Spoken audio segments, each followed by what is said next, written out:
Seria Regăsirea puterii interioare. Trauma inocentă, rănile fără vinovat. Episodul 3. Lipsa confirmării emoționale și rana invizibilității.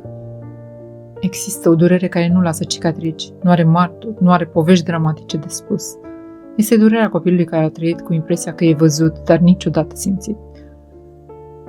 Copilul care a avut părinți buni, dar emoțional absenți, părinți prezenți fizic, dar indisponibili afectiv. Copilul care a fost rănit, protejat, îngrijit, dar nu oglindit.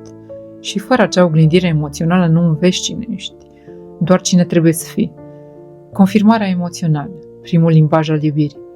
Un copil învață că există prin privirea caldă a părintelui, reacția la emoțiile lui, validarea trăirilor, interesul real față de lumea lui interioară.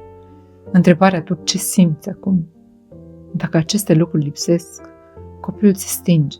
Nu dramatic, nu vizibil, ci lent, în tăcere. Invizibilitatea nu înseamnă neglijare, înseamnă neobservare. Poți să crești într-o casă iubitoare și totuși să nu fii văzut. Poți să fii îngrijit impecabil și totuși să nu fii simțit. Poți să fii lăudat pentru rezultate și totuși să te simți singur pe dinăuntru. Copilul nu are nevoie doar de mâncare, haine, siguranță fizică. Are nevoie de reflectare emoțională. Să vadă pe chipul părintelui ceea ce simte el în interior. Fără asta se naște rana invizibilității. Eu nu contez decât dacă sunt într-un anumit fel. Cum se simte rana invizibilității la vârsta adultă? Rana invizibilității se manifestă subtil, dar constant. Te simți des în plus. Ți este teamă să deranjezi. Nu vrei să fii o povară. Își ceri scuze pentru propriile emoții. Te simți vinovat când ceri ceva. Ai senzația că nu ai dreptul la nevoi. Te pierzi în relațiile cu oameni puternici.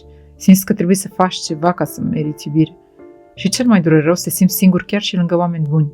Nu pentru că ei nu te iubesc, ci pentru că partea din tine care trebuia oglindită trăiește nevăzut.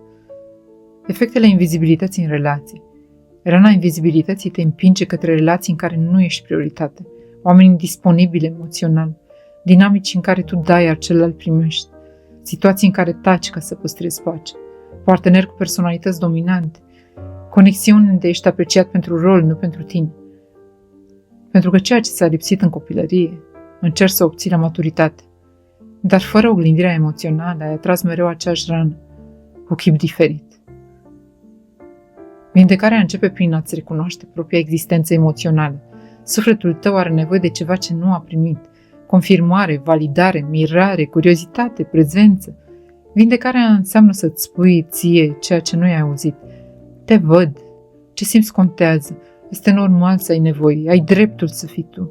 Nu trebuie să te ascunzi ca să fii iubit. Tu existi. Doar când devii martorul propriei lumi interioare, poți atrage oameni care te vor vedea cu adevărat. Adevărul care eliberează. Nu ai fost invizibil, ai fost nevăzut.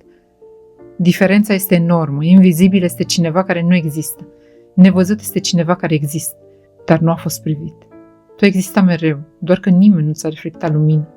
Acum este timpul să o faci tu.